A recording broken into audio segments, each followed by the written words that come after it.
Hi, and good morning, everyone. Thanks for joining in for today's session. We are looking at covering and starting today the new unit, which is, Introduction to Cybersecurity. Obviously, at level 3, what we do get to see is that all the units will say Introduction to Cybersecurity, but the main topic for discussion today is cybersecurity. I hope you're able to see my screen and hear me okay. Just looking at a brief bit of introduction on the unit first. This is a very interesting topic that we get to hear on a day in, day out basis. Some of us have experienced, having the negative effects of maybe sometimes, falling a prey to some sort of an activity which has led to a bit of a loss of an email, or, maybe sometimes gaining access to information and things like that, which we'll cover. But cybersecurity is a very upcoming topic. It is something which is becoming more and more important as time progresses, as the number of connected devices, to the internet increases. What we do get to see is that this is becoming an area of specialism going forward, where a lot of companies, large organizations, corporations are deploying, people who are very good in the field of, security, and also have a very good understanding of online networking and security systems. Now, we'll get into the definitions, and the other bits of cybersecurity in a bit, but just generally looking at the unit specification that you see, which are brought up on the screen. This unit, typically about, we're looking at about 10 credits. It has 5 learning outcomes in total, wherein we are going to be going through each of the learning outcome in one of the sessions, and each learning outcome, in the sessions that we do, we'll cover all or most of the assessment criteria as we go along discussing from our point of view. Now, in this particular unit, we are going to be looking at understanding, from the basics of what is cybersecurity. We'll go into understanding how we can look at developing techniques or practices which will help us keep safe online when we are browsing online or when devices are connected online. We'll also be looking at, what could be the security arrangements which companies, individuals undertake, and why do we say that your organization is secure from threats of hackers, and a term which will come time and again. And then we will look at how do we manage these cybersecurity risks in particular. So when we see attacks happening through phishing, virus attacks, Trojan attacks, malicious attacks, we look at, distributed, attacks which are predominantly happening to bring down a website. These are all different types of threats that, organizations, individuals, websites today face, and, organizations have to maintain and secure some of these networks, which provide useful bits of information to, its customers. So we'll understand how do you manage security risks. And then in the end, we will also look at covering some of the devices which are now, or let's say solutions which are now available in terms of, how to deter these attacks, how to make your system secure, how to ensure, essentially, in short, if I put it literally, how to ensure that your device which is connected to the internet is safe, is secure, and does not leak or, give out information without you having to change settings. So this is a topic which we will look at covering under this particular, lots of different topics that we'll look at covering under the unit, which is cybersecurity. But in general, it will lead us to get a good amount of knowledge and understanding about what is cybersecurity, what is hacking. We will look at things like what kind of different, tools and techniques are employed to secure networks and secure our devices when we are on the internet. It will also cover things like different types of attacks. Some of us are aware of what these are, but we'll go into a bit more detail. And last but not the least, we look at some of the law, legislation, and acts which have been introduced over the years by the government and various bodies, which basically help us monitor all these, threats that we face typically when you are online. Now, this is a graded qualification, so obviously if you're looking at achieving a pass, you'll only do the pass task. When we look at the assignment brief, towards the end of the coverage of our learning outcomes, but just very briefly mentioning it here. And if you are at some stage looking at, achieving a merit, you'll have to do the pass and the merit tasks And if you're looking at achieving, distinction, then in those cases, you will end up doing all the tasks which are predominantly given, on the assignment brief, so pass, merit, and distinction. We will look at that towards the end, but for now, it's to make you aware that this is a graded qualification, so you have the opportunity to be able to differentiate your grade, not just by achieving pass, but also looking at merit and distinction. Now, the basic essence of this particular unit and the aim and objective of this unit, I'll switch you over to the slide now, would be to primarily understand and get a good overview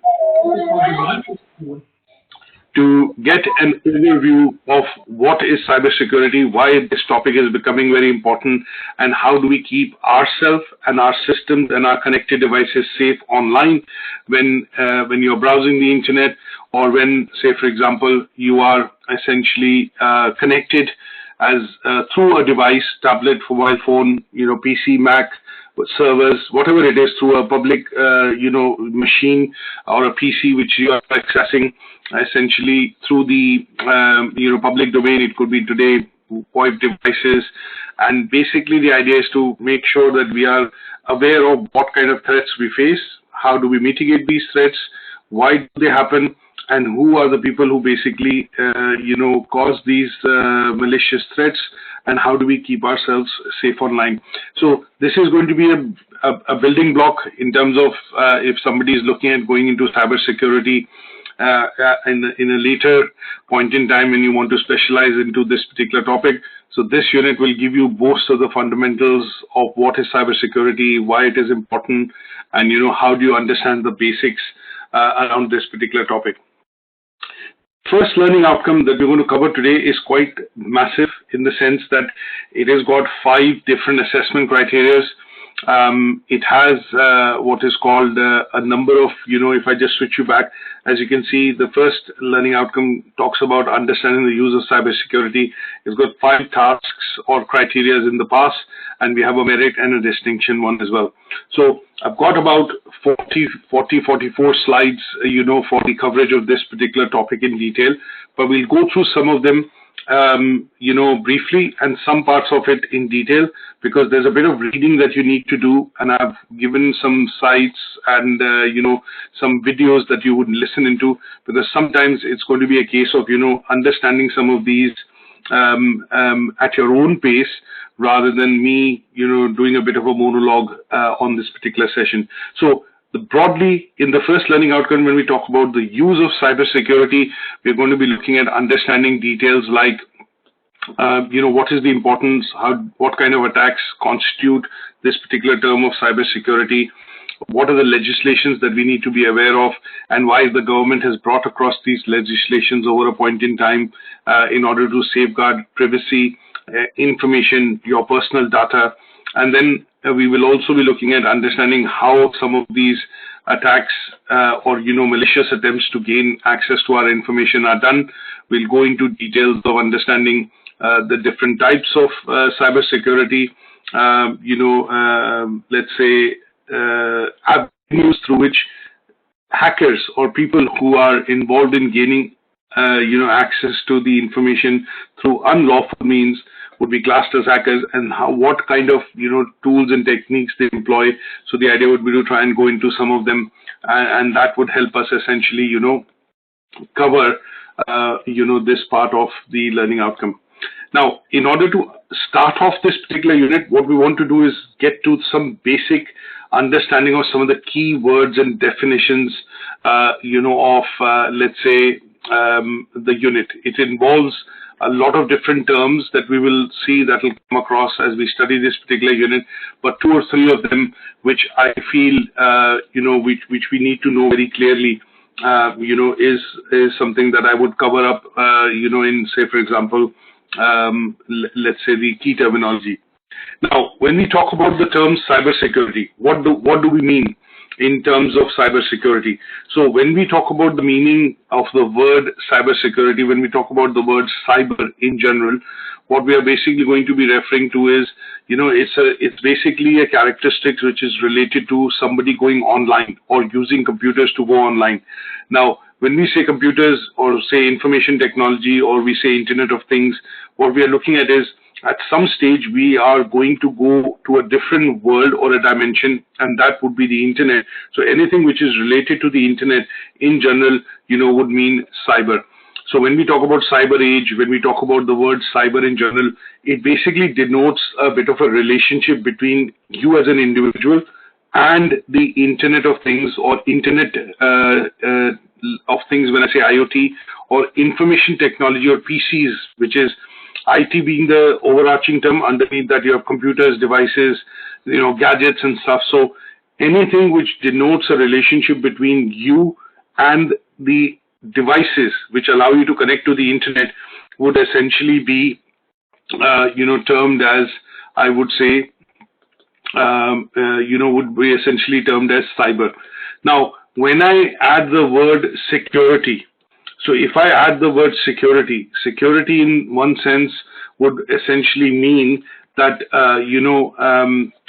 let's say the literal meaning of the word when you think of the word security, it means, you're facing some sort of a threat or danger.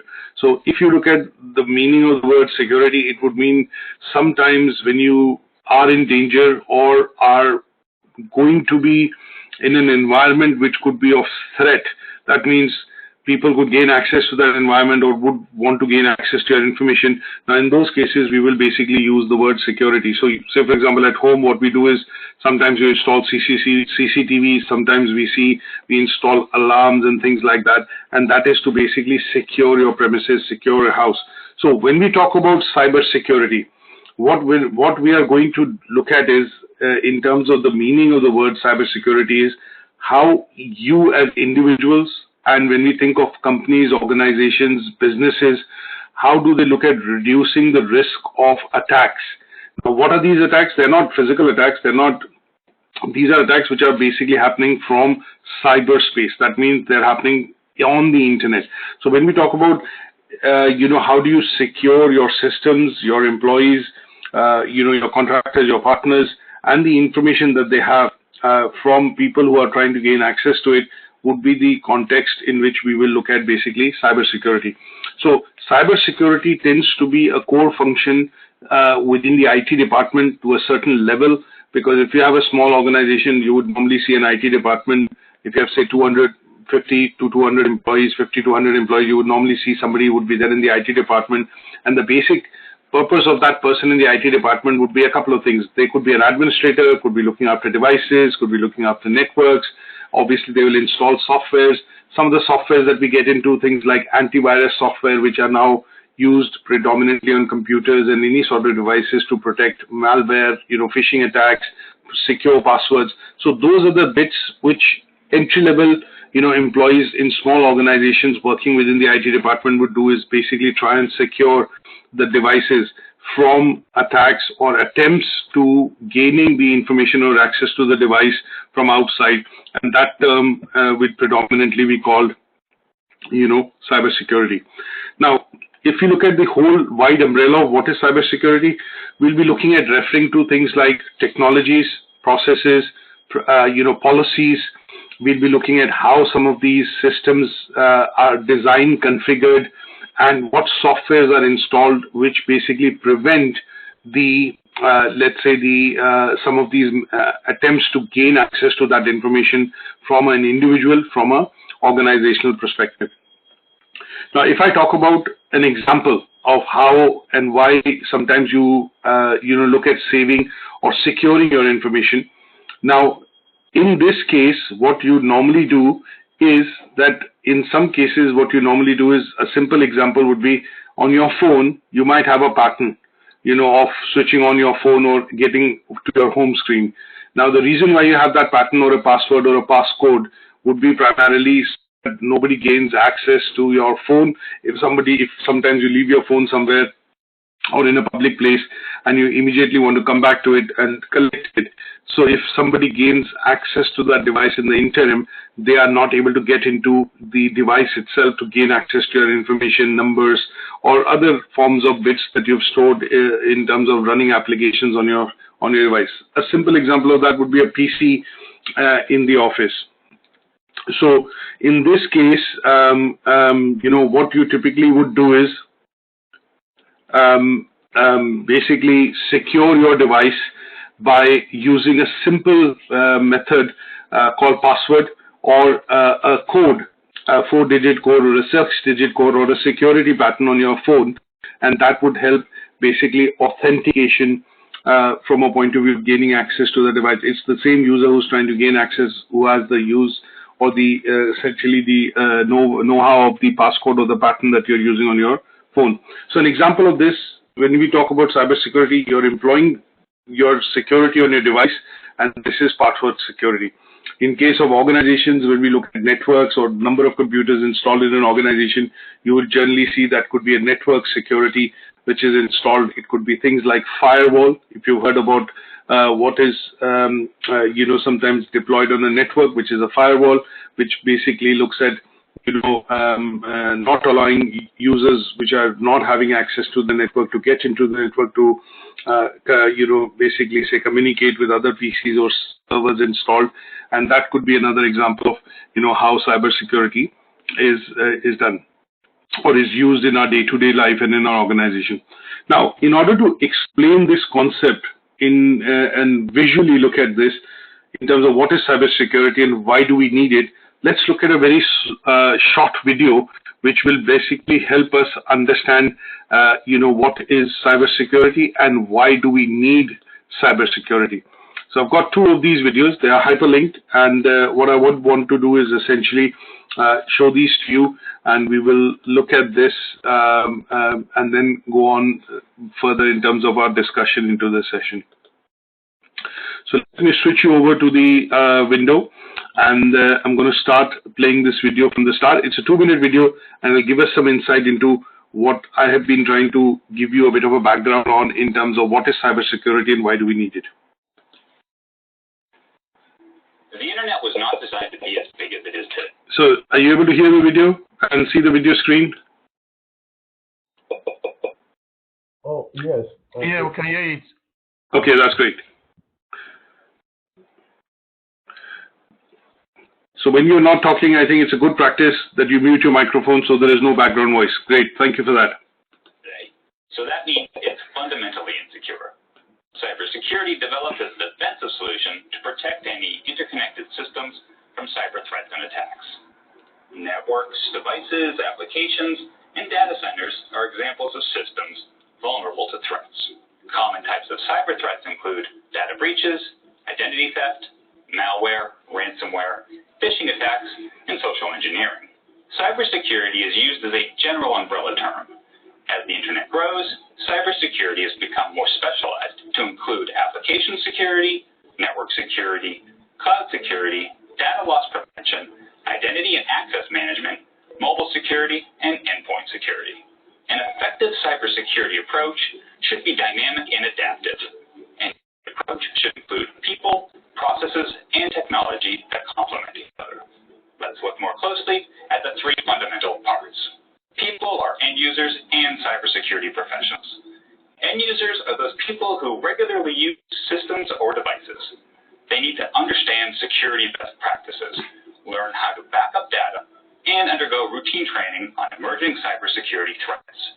Cybersecurity professionals can include a chief information security officer, security engineers, security architects, and security analysts. Processes help people know how to respond to or prevent a threat. Typically, a process is outlined in a business continuity or disaster recovery framework. The framework should explain how threats are detected, removed, and prevented. The process also helps protect the system by detailing how to strengthen a system with policies all end users should follow, like password strength rules and mandatory system updates. Technology helps processes work together. Security tools are used to carry out cybersecurity defenses. Professionals employ cybersecurity technology like firewalls, anti-malware and antivirus software, DNS filters, and intrusion detection systems so that people can be the most productive and safe on the internet. With the growth of the Internet of Things and the idea of a connected world, organizations need to take precautions with safeguarding personal, intellectual, and sensitive information, staying informed about threat intelligence, and being cautious about internet activity is a good way to start building a cyber defense strategy. So as you can see from this particular video, we are going to cover a lot of different things that he's mentioned here, but it gives you an overarching. Go on, sorry. Yeah, I have a question to ask. The time I was not actually expecting this course, and within actually, I don't think this is one of those courses you will actually enroll on. I don't know if you miss things up. I don't know if you miss